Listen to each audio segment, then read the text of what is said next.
बचपन की एक परछाई थी जो पीहू को आज भी चैन से सोने नहीं देती। ये बात तब की है जब पीहू 5वीं क्लास में थी। उस वक्त उसकी क्लास में एक अजीब सा स्पेल अचानक फेमस हो गया था। कहते थे कि अगर उस मंत्र को 3 बार बोला जाए तो कोई आत्मा आ जाती है जो तुम्हारा हाथ खुद ब खुद ऊपर उठा देती है। सुनने में बेवकूफी लगती है, लेकिन उस वक्त क्लास के हर बच्चे पर उसका नशा चढ़ा हुआ था। यहाँ तक कि टीचर भी बच्चों को रोक नहीं पा रहे थे। एक दिन पीहू की बेस्ट फ्रेंड अनन्या उसे खींचकर प्लेग्राउंड के कोने में ले गई। अनन्या ने कहा, चल देखते हैं तेरे ऊपर असर होता है या नहीं। पीहू ने मना किया। उसे ये सब बहुत अजीब और डरावना लग रहा था, पर अनन्या ने हंसते हुए कहा, अरे सामने वाली क्लास के टीचर शाहू भी कर चुके हैं, कुछ नहीं होता। पीहू थोड़ी हिचकिचाई मगर मान गई। डरते हुए उसने वो मंत्र 3 बार बोला। उसकी पीठ पर एक ठंडी सी सनसनी दौड़ गई, लेकिन कुछ नहीं हुआ। पीहू ने चैन की सांस ली और मुस्कुराते हुए अपनी जांघ पर हाथ मारा। देखा, ये सब झूठ है, लेकिन तभी कुछ ऐसा हुआ जो उसने कभी सोचा भी नहीं था।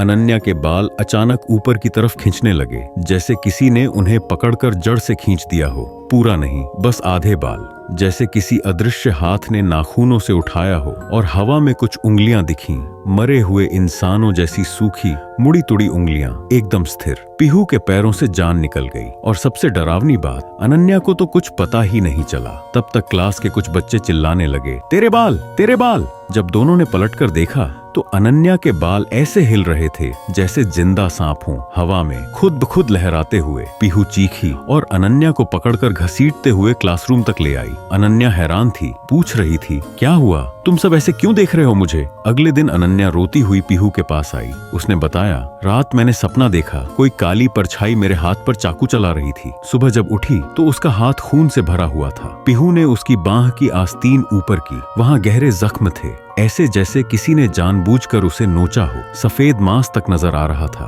आज तक न पीहू न अनन्या समझ पाई उस रात जो हुआ वो सिर्फ इत्तेफाक था या फिर सच में कोई परछाई आसपास ही थी, बस दिखाई नहीं दी।